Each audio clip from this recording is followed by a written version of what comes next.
Avait fermé la bouche aux Sadducéens se réunirent, et l'un d'entre eux, un docteur de la loi, posa une question à Jésus pour le mettre à l'épreuve. « Maître, dans la loi, quel est le grand commandement ?» Jésus lui répondit : « Tu aimeras le Seigneur ton Dieu de tout ton cœur, de toute ton âme et de tout ton esprit. Voilà le grand, le premier commandement. Et voici le second qui lui est semblable. Tu aimeras ton prochain comme toi-même.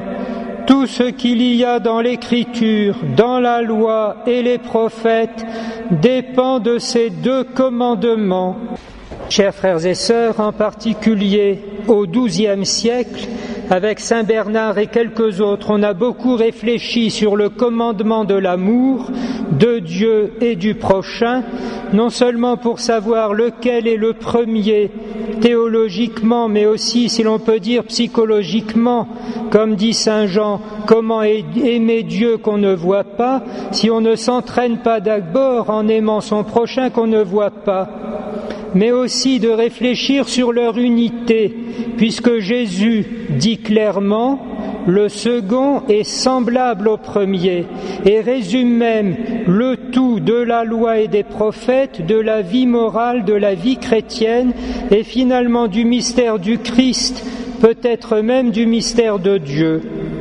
Des traités, des sommes théologiques jusqu'à nos jours, où la réflexion est renouvelée de façon plus personnaliste ou existentielle. Et voilà que la première lecture nous donne une illustration toute simple et très claire qui va jusqu'au fond du mystère. Ruth est une païenne d'un pays qui est ennemi d'Israël.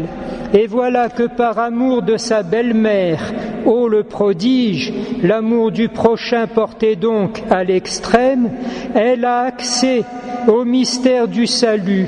Elle est même devenue un aïeul du Christ, comme on le voit dans la généalogie de Jésus rapportée par saint Matthieu.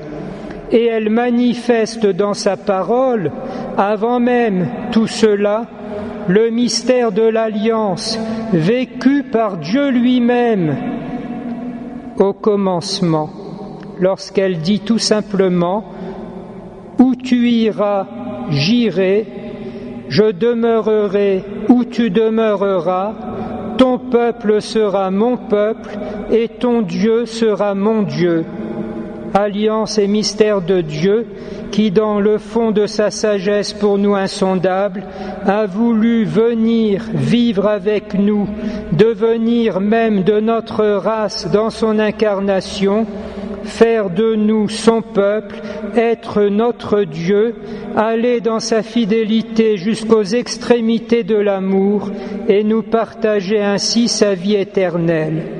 Ce qu'il nous est très difficile de comprendre, mais que nous pouvons vivre, c'est qu'en réalité l'amour est un, et c'est la raison pour laquelle il peut aussi unir ceux qui s'aiment. Chez nous, l'amour est tellement indigent qu'il est parfois en opposition, en conflit de devoirs, etc., etc. Mais plus nous aimons et plus soudain, Dieu est en nous et nous en Dieu, et tout est dit.